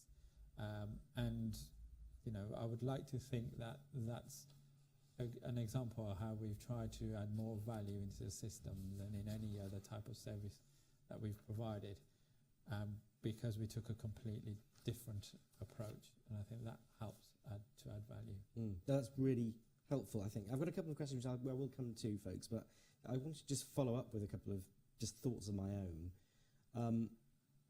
I suppose it's good to hear that you're putting the value of the patients first. That's what I'd like to hear from anybody that works for the NHS or a public sector body. But of course, there are occasions where internally to an organisation you'll have competing cases for value. So, I mean, possibly, as it happens, I know a little bit about mental health trust, so it's not quite as unitary as people might think, but, you know, you have the child and adolescent service, for example, saying, well, actually, the biggest amount of difference to the community would be made by us, and somebody else will say, oh, actually, it's adult eating disorders, or whatever it might be, which is another thing, and similar things for acute trust. How do you go about, to use my words that you accepted, how do you go about facilitating those conversations as an organisation and resolving them as a board? Because you can get into quite heated and complex discussions, I'd imagine. Shall I just reflect on that? So I think, yes, you get to see business cases that are generated internally about investment and where that investment needs to be made. But I think more and more we're beginning to think about, are we the best place to deliver what we want to achieve? Because actually we're just one cog in a number of wheels. We have a whole voluntary sector we don't engage with as well as we could. We're not always thinking about prevention, we're always thinking about treatment. So I think when we have those business cases presented, we do challenge each other and say, actually, what if somebody else could do exactly what we're trying to achieve and do it for less money? Surely that's got to be better for patients. But there is sometimes a bit of a power struggle about, you know, sort of developing your own organisation and the kudos that goes with that. But I think actually as a system, when I think about that pound and how we're spending it, if we can spend 75p and get the same outcome, surely that's got to be a better decision than spending the pound internally. So that's how I view those sort of difficult discussions, is that when the business case comes in, it has already considered how it's going to work in partnership or in collaboration with its acute colleagues, with community health colleagues, with the voluntary sector, and then our role as an organisation, going back to what Hardy was saying, what are we commissioned to do? Where does our skills really add value? Let's focus a business case on that bit of it, rather than trying to do everything and think that we are the experts at what we do. I'd like to follow on that thought in a moment, but I'll let Mark and Hardy have any thoughts about this particular thing. I mean, quite simply, I suppose, the way we've always done that is we'll receive, you know, clearly a competing number of business cases for the sort of operational planning round. Obviously some come in outside of that as well, but they'll come in, they'll get assessed against the strategic and operational directives of the organisation that's been obviously previously agreed, which is hopefully aligned with the system objectives as well. And then it's about choices, isn't it? And then so our role often then is to facilitate those discussions around making choices between relative investments, and those choices are usually then a collective agreement around, and of course there's always going to be room for disagreement in there, but usually a sort of consensus opinion around sort of the various clinicians representing the wider body, not just necessarily the area of the organisation that the business cases come from, for sort of blended opinion, as well as sort of operational managerial colleagues. You never get to the perfect position because, of course, everybody wants to do everything, and I, and I'm sure my colleagues always want to, ultimately, don't quote me on this, always want to say yes to everything, because generally things come forward are always good things to do. But ultimately you need to make choices against that, and as we've already said, it's about facilitating our way through to make the best possible choices within the available resource that's there. But it's never about sort of our view in a dark room. It's always about doing that collectively with a wider opinion. Yeah, I couldn't say add more to what Mark just said there. The only thing I'd say, which is more of an observation, having sat on a number of different types of boards, is when you go through this sort of prioritisation process of competing demands, someone will always say, well, you tell me what we're going to stop doing.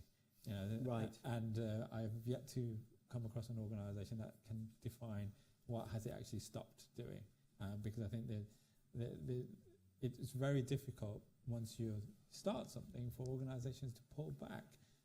So I think there's something about having an order of prioritisation and being clear about how it aligns with your objectives, and how it adds quality back into your agenda, with that clinical focus central to everything. No, thank you. So, you're going to. Can I go on, please? Just add to Hardest thing. I think we actually have got to a place in our trust now where those investment decisions have been made on the basis of rationale. But the absolute agreement is, if it's not achieving what it has set out to achieve and clearly define that in your business case, then we will rein it back in.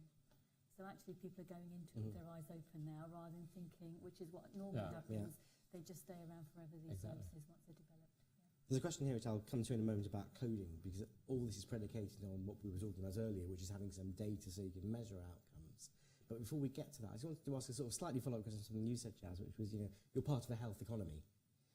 Do you still get into the arguments, well, actually, this isn't my turf, and actually, I'm not going to spend a penny more in my organisation because somebody else ought to do that? And again, I can tell, it just so happens in mental health, some horror stories of, well, they were discharged from social services because the social service budget was cut, and so the benefit was stopped. I mean, I'm using a very glib paraphrase, so then they were admitted acutely and all sorts of horrible things went wrong, and then they were admitted long-term under section, and so overall, that cost an awful lot more. Do you get involved in those system-wide holistic conversations, and how do they tend to go? I don't think it necessarily costs more, actually. I think it is about... Well, in that case, it did cost more, because the small bit... But I'd say really what should have happened, there should have been a conversation along the lines of, actually, just keep paying this guy's benefits, because then he can afford to go and do things that will actually... Do you see what I mean? Rather than, oh, it's somebody else's problem, because my social... In that case, whatever it was, my particular budget needs to be cut, so it's somebody else's problem. That seemed like a particular system failure to me. So in Dorset, we've been pretty good in the last 2-3 years as working together as a health system. And we've got, so I'm going to get into I'm going to get into jargon. We've got shared financial control totals, which basically means our financial performance and results are shared across the 5 NHS bodies across Dorset. Whilst we've got individually reported positions across 5 organisations, we're all tied in to an aggregate position. So pretty quickly that started to weed out the cost shunting sort of discussions. Yeah, that's exactly what I was trying to pressures between health bodies, beyond health bodies though, and so into social care. I could quote my own examples you've just given, and also cross border in terms of beyond the Dorset, beyond the geography. Yes, certainly. So absolutely not perfect in any sense, but at least within Dorset, within the health sphere. I think we've managed to overcome some of that, which is helpful and moving in the right direction. Yeah, and I would say that we're on a similar path to what Mark just said, in terms of we could relate to those examples, and I think when we talk about relationships in an STP, we shouldn't forget the role of local authorities and social care in particular, because I think that's where the most stress is currently being felt. And that's coming through loud and clear. I think the success of any STP is going to be built on those relationships across health and social care. And I have seen not the best trend in the past, so we've got a lot of work to do on that. So I think having local authority and social care around the table will be a big step forward for many STPs to improve their success. And then I know there's positive examples across the country as well, which we can learn from. Yeah, I think that's great. So I'm going to look at one other question which sort of follows on tangentially from what we've just discussed here, because all of this is sort of predicated on some kind of like shared view of what the outcome might be, which goes back to what we were talking about earlier, which is about coding data and making sure we understand things. So just a question of fact for me, I'll do my lawyer bit, it's a question about, are you still responsible for your coding departments? Yes. So there's a yes from Mark. We work in a completely different world compared to the acute colleagues, actually, around Yeah. coding. So we have a mix, right? We have some coding and we have some which is just on a block contract, so there's no coding. And You should explain. So in the world of mental health, we don't have payment by results, where you get charged per activity. So how you charge for someone's mental health episode of care is very difficult. And at the moment, there's no clear national framework to charge providers for mental health activity. So in essence, it is very crude. You get a lump of money at the start of the year and say, carry on doing what you were doing last year with a bit more frills, and here's a contract to sign for that amount of money. That's very crude. I think that's very crude. So it hasn't got the same incentives or drivers maybe in an acute hospital, where when payment by results actually came into being, you know, informatics departments had to be strengthened to really capture data properly, because that drove a financial benefit or whatever. In our world, like Hardiv says, most of it's a block contract, which basically says we're giving you an amount of resource to provide this whole basket of goods for your population, and just get on and do it. I think the issue for us always is the demand versus that funding, because nobody's recognising that demand is increasing, yet the resources are staying pretty much static. Actually. So we haven't got the same kind of incentives to try and code better and demonstrate more evidence. So what we try and do is say to clinicians, whether we're paid under that regime or not, you still need to record data that allows us to understand the patient flow and the kind of things we're treating, but it won't drive necessarily a financial benefit. It's more about counting. Are we counting and recording activity? And that's the key for us, for which decisions. then, if you're in an acute environment, would lead to the coding. And, I suppose that's why I was asking the question, because I was feeling, until you said that, I was feeling slightly guilty that I'd naughtily led you down a particular pathway. The question was, you know, can the panel say how to improve the coding of care episodes by healthcare workers? And I asked it in a slightly different way, so you can answer that question, how would you go about improving coding? But I asked it in such a way, it was interesting that your first answer was, oh, actually it's all about activity reporting and so that we can be paid. I might be doing you a disservice in feeding it that way particularly, but as a clinician, you see, I turn around and say, well, actually, the whole point about, came out of an earlier conversation, capturing is just so we can do interesting things with the data and understand the health of the individuals and the population, and cost is part of that. So one of the things I've always been involved with lately, over the last X years that I've been working in sort of the health informatics field, has all been about, well, actually, why are we coding anyway? What's the point of using HRGs and getting coding right for payment when actually almost the clinicians look at it and they say, well, actually, this isn't really very relevant for us, because sometimes even the gender changes of a patient, and they've not had gender reassignment, it's just that the data quality isn't very good, because for payment, largely speaking, gender is relevant. We just need to know what was done. So I just wondered, you know, so if you could have a free rein to work with clinicians, ideally, how would you integrate those two sides? Because they are, ideally you want perfect clinical entry, but I think if you turned up to a clinician and said, actually, we want to monitor activity either for payment or for activity counting, and I'm being glib about it just for the sake of activity counting, they'll say, well, actually, what's the clinical benefit? So I just wonder how you go about tackling that problem, so you're not seen as, well, coding's being done to us and it's irrelevant.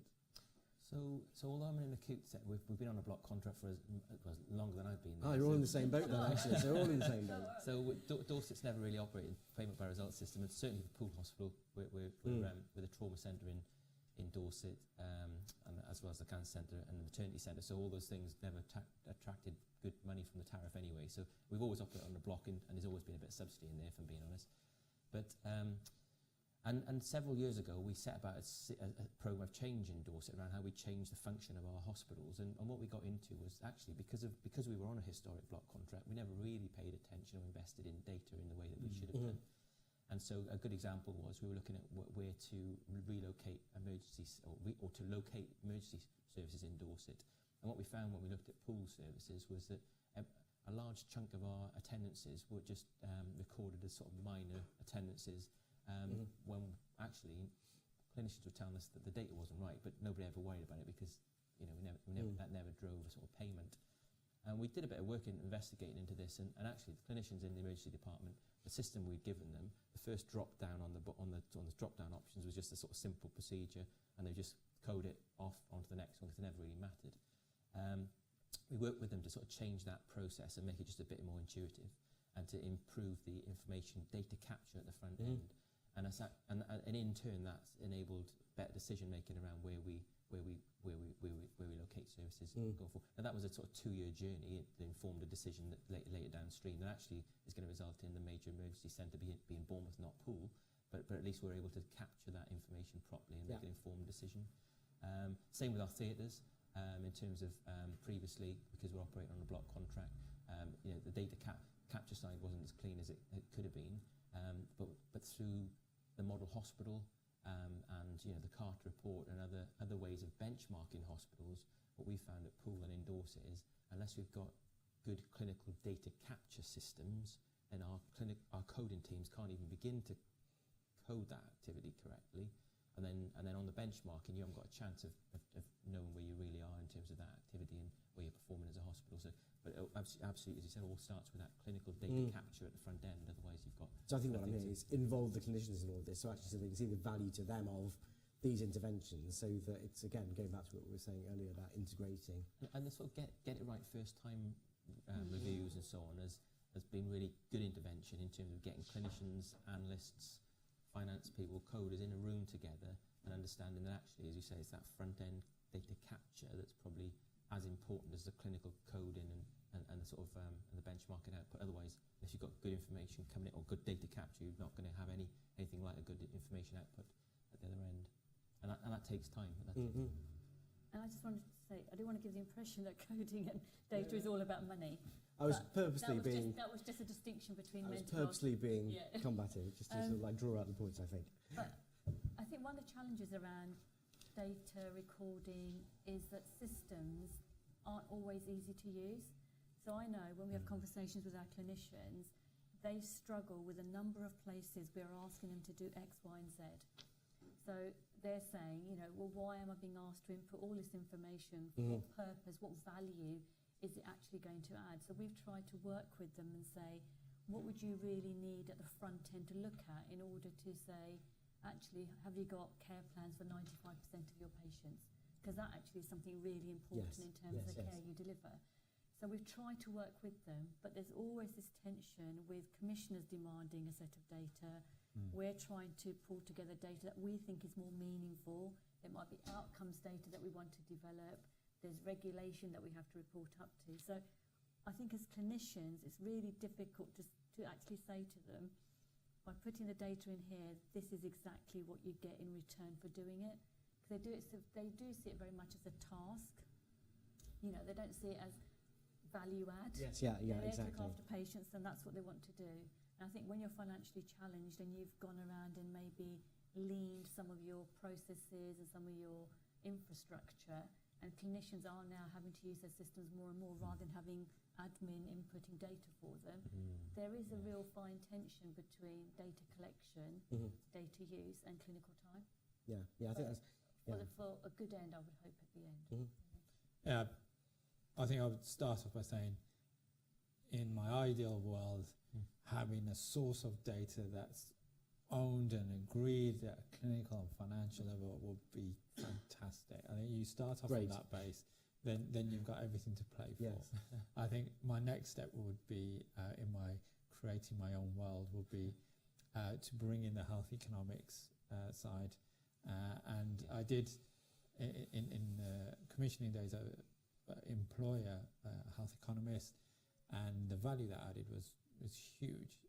But it gave us a basis to actually understand what you do with the data, how you plan, how you commission, how you provide, and you get people talking the same language. I think once you then start adding the pound sign to the activity, that's another conversation. Yeah. So I think it needs to be driven by getting that basis of activity. So I think I'm going to sort of take it on very slightly, looking at one of the questions that we've been asked, which is, it sort of follows on from this. So we've got some data, let's take that simple thing as read, and we've got some cost data allocated to it as well. And there was an interesting conversation about what does cost improvement mean and how do we explain value. And I'm going to throw this into the mix because I'm conscious time moves on and I want to get the questions sort of woven into some sort of argument, which is that, well, actually health outcomes are related to costs. Unless you understand cost, you can't provide value, which is, you know, which is a fair argument, I think, because we've got to take cost-based decisions.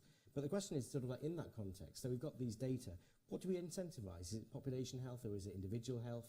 How do you take decisions? Because there could be very different answers. That was the conversation we had earlier about, well, actually, here's a very expensive intervention for an individual. Is that money well spent for population value? Clearly, it means a lot to Mrs. Bloggs who needs that intervention.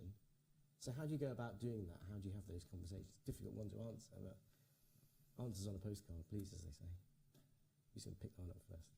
Mark's nodding wisely. Am I putting you on the spot? Quite a difficult one, yeah. I mean, Yeah, so it is a very difficult one. I'm just trying to think through different lenses, really, how you make those sort of decisions, because actually the way you've pitched the question at us, I'm sort of thinking probably best answered from a sort of commissioner perspective, in terms of looking, and then that leads you to the sort of what's best for the population as a whole. But you've said, I mean, obviously from the provider side, I would hope that from the provider side you want to provide the best services of that health economy. Rather, you know, I'll be honest, I have been involved in negotiations in bits of London with various provider trusts, helping, in fact, the CCG side, and it's been mainly on, well, we know we're going to have a massive fight because they want to give us a whole load of stuff, you know, but they don't want to give us a load of stuff, and so we're going to have to, like, fight tooth and nail, whereas actually they weren't having conversations between providers to say, actually, who's the best provider, who's just like half a mile down the road to have this service. So it sounds like that's moved on. That kind of, well, you're not all nodding your head in unison. Oh, yeah, that's right, we cooperate with our competitors. But just thinking about this in a sort of like population sense, how do we cooperate to incentivise that at the population level to make sure things work, or don't we? So I think I cut Mark off halfway through his answer. I'll let Mark carry on. No, I mean, I think I'm just reflecting because I'm not sure about your health economies, but we're certainly not operating in a competitive environment within my health economy in Dorset. It's very much collaborative, and that might be because actually we've got 3 acute providers and 1 mental health community provider, and the 3 acute providers are operating in this are equally sort of sized in many ways. So we haven't got a big dominant provider or anything, any of those sort of dynamics. And actually we're starting to take decisions as a whole system, led by the commissioner, of course, but taking a sort of population-based approach. And that's actually what enabled Pool a few years back to make the sort of decision around the radiotherapy satellite centre that actually cost us money, more money than building a couple of extra bunkers on the Pool site would have ever done. But just thinking from that sort of holistic approach in terms of what does it mean for the population as a whole, as opposed to an individual provider or an individual service perspective, in isolation of everything else going on. But I don't know if others got more to add. Yeah, no, I think just we do need to move to a situation where the environment we operate in is a little more stable, particularly for mental health and community providers who are exposed to greater competition, which I don't think adds value back into the system, actually, because you just cause a level of tension and unrest. However, commissioners need to be able to understand how they drive quality through as well. But the level of competition in a community and mental health organisation is quite different to an acute setting. And therefore we need to have a look at that to make sure... As in lower, I'd imagine. Well, the competition in acute is, you don't see people putting out to tender theatres or A&E services, but you do see regular competition for community services, or big chunks of those services, and that's not, I don't think that's healthy for the population, for the system. So, but I wouldn't want to take away the commissioner's right to ensure that they drive quality through. So I think competition, and then there's some of the mechanics, like if I have a 10-year contract, I can start planning my workforce. I can start planning the what do we want to invest in? How do we make sure you got more chance of a positive rate of return? If I have a 3-year contract and then it'll be out to competition, why would I buy a building in this area? Those decisions then change. So I think some of those basic infrastructure issues need to be resolved, and they are starting to be resolved. Because those are clearly population level interventions, because it's building a service for the population. Yeah, as a provider, I think most providers want to be embedded in the community, want to be seen as part of the community. I don't think many providers would stray away from that. And therefore, to make that happen, we've got to create the surroundings behind that for the population to see providers and commissioners working towards actually improving the quality of their healthcare. I think that's really important. I think the stability is what drives change, because you're not fearful all the time about competition. And I would definitely say in our sector, that's been something we've been worried about for a long time, that commissioners are going to put services out to tender. And then so you sort of think, where's a vested interest in really making the big changes that we need to make? Because actually, if you're not around to see them through, you sort of lose sight of that. It's interesting that you think you've got a different perspective, because certainly in the conversations that I was on the fringes of around, if they were London-based commissioning organisations, were that there was quite a lot of aggressive behaviour from the provider trust, because they felt, we could just lose his contract. Just pick two organisations, whether it's Guys Raw, Free UCH, we're going to lose our contract because they could just go half a mile down the road. So they felt quite fearful as well, and that maybe geography plays a part as well. I'm not so versed with all the hospitals around Poole, but maybe that helps as well. There's more of an incentive to cooperate. I don't know. Can I move on? Because I've got a couple of questions here, there's a bit of a theme in some of these questions, so forgive me those that are online if I kind of combine them again into a couple of things. But there were questions around cost improvement programs. How do you explain cost improvements to clinicians in one statement? Clinicians see it being done to them by finance, and that gets in the way of the relationship. Another one, do clinicians in your organisation understand why do we have cost improvements programs, and are the clinicians sort of like part of it? And a couple of other questions around what is cost improvement anyway, and how do we explain it? Is that the kind of language that you tend to use? You say, right, we're having a big cost improvement program now. Not the way. No, I mean, I don't think anyone would take that approach. I think I'm probably looking more towards Mark here around how you drive productivity through your organisation, because that tends to be a more common phrase used, where if you strive to improve productivity, to strive to, as Jazz was saying, get more for your pound, then that inevitably will lead to a reduction in your costs, you would hope, as well as trying to improve the quality of care. So getting that combination right is really important. The challenge for me in this is, in my organisation, I have 200 projects going on to improve productivity. Will they deliver a financial saving? I don't know. So I'm just going to pick up. I mean, even there are some that even the phrase, "Well, I'm coming to do a productivity improvement," program. Yeah. Again, my old days as a management consultant, we were often branded as, right, you're going to turn it with a stopwatch, aren't you? And then see exactly, well, okay, you're not doing this number of operations. So I'm just curious about the terminology. So cost improvement is clearly out of fashion now. Is that what you're saying? So I've got a confession to make. There we are. Obviously so not. we're working on our cost improvement plan now, and it's called that. I mean, we've got productivity programs running, and probably the live one at the moment in our organisation is Theatre's productivity program. It probably won't drive bottom line cost out of the organisation. It won't improve the cost. It won't be a cost improvement program, probably, although we're driving to see if it can. But ultimately, it improves sort of scheduling and ultimately better use of resources, but probably won't release cost. But absolutely need cost improvement. We're in the planning process now. We need to drive out probably another sort of 4.5% CIP cost improvement plan. Again for next year. And unfortunately, that's the environment we're operating in. Is that we absolutely would not be able to make ends meet otherwise. I'm sure it's the same in terms of need a savings plan in effect. We do engage in that sort of language with clinicians, and we do look for the ideas around how we drive that cost improvement saving out of the organisation. Ultimately, of course, 70% of our cost base is pay. So the question was, how would you explain that in one line? Because again, going back to my I nearly said the organisation that I did tap my port. Going back to my Hospital X experience, it was, well, how many people are you going to fire there? That's what as you just said.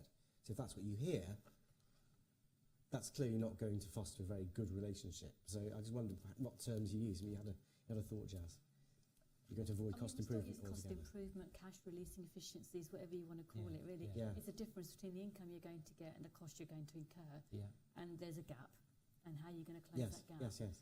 I think one of the things that I've realised in my role is that sometimes colleagues, and when I say clinicians, obviously in mental health community you've got therapists as well as medics, as nurses, is they don't understand what that SIP is. They think it is a number that finance have dreamt up, and they're saying to people, right, go away and save that money. But actually, if you get into explaining to them how it actually arises, what are the decisions that you're making around increased costs here, pay awards, make it real for them, then at least they get to understand what a SIP actually is. And then it's about, so what are we going to do to try and plug that gap? What ideas have you got? What's benchmarking telling us? What's the variation between teams? And try and get them to think a bit more about, actually, there might be some savings that we could drive out of some programs. So QI, absolutely.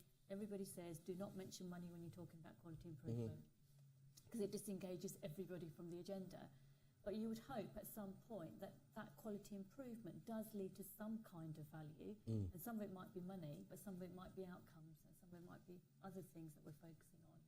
And one of the things we've really keen to progress in our trust is productivity, and really understand for the resources we're deploying, what are we actually getting back? What are patients actually gaining from that?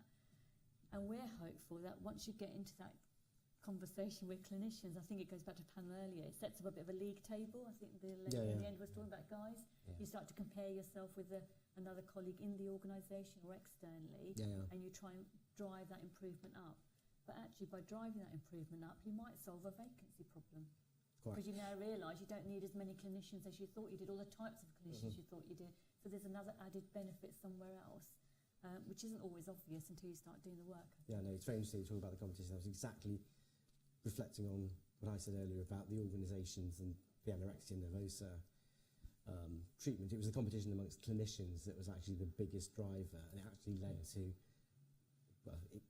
there was short-term cost, more clinicians involved, more ward staff involved to monitor the eating, but actually led to an overall improvement in outcome, which actually also coincidentally improved costs. So a nice theme there. I'm very conscious of time. There are a couple of questions, I'm sorry, folks online, that I kind of didn't quite get to, but any final closing thoughts about this? So our whole theme here, we are the HFMA, FMLM, working together, clinicians, bridging this gap between the two. I mean, it sounds like less of a gap than perhaps some of us might have expected. I just wondered if you had any quick closing reflections that you'd like our audience to take away from this discussion. I think it's where we started the conversation, and actually where the previous panel probably started and finished as well, around the sort of relationships and the culture and ways of working between the two. And I don't think we're as far. I don't think there's that gulf between the two sets of professionals, if you like, as you might start to think. I think the challenge for all of us going forward in the future is workforce, having enough clinical workforce particularly, but also actually workforce in the sort of support functions, finance, analysts and so on, in supporting the organisation. And having that workforce is going to be able to support the organisations to continue to drive change as part of the long-term plan. And I think that's our greatest challenge. So by working together, clinicians alongside finance, I think it gives us the best possible chance of actually making the right decisions within the resources and the workforce that's available. Thank you. I think my reflections would be very similar, but also thinking about what's that infrastructure cost that we've devoted to no value-add activities, actually, around maybe some of the commissioning structures are set up, the contracting rounds, the informatics agenda. So really try and get the pound focused on what really adds value rather than what people think they need in order to demonstrate value. Thank you very much, Jazz. Clinicians are very good at shining a light on that sort of stuff, actually. Absolutely. Holding the mirror up, actually. So they can help, actually. They're much more, nice word to Hardy. So you have a big responsibility. I know you're hiding on the pressure, so I would encourage that relationship building. I would encourage the fact that actually where I am, and I've seen it in other organisations, I encourage my finance team to have mentors and coaches, etc. But actually some of the mentors are clinicians, and that seems to work really well because it gives a different perspective. So definitely encourage that. I think the common theme has been around adding value back into the organisation, getting most out of that pound. So I think working together, the value can only be enhanced. Very good. Thank you very much, all of you. So it seems that both panels seem to come to a very similar conclusion: relationships, culture, joint working, understanding terms, with a bit of data, because I can't resist saying it. sprinkled in there. So thank you very much, Hardif, Jazz, Mark. And thank you very much, everybody Thank you. online. I think I've kept more or less the time. Thank you.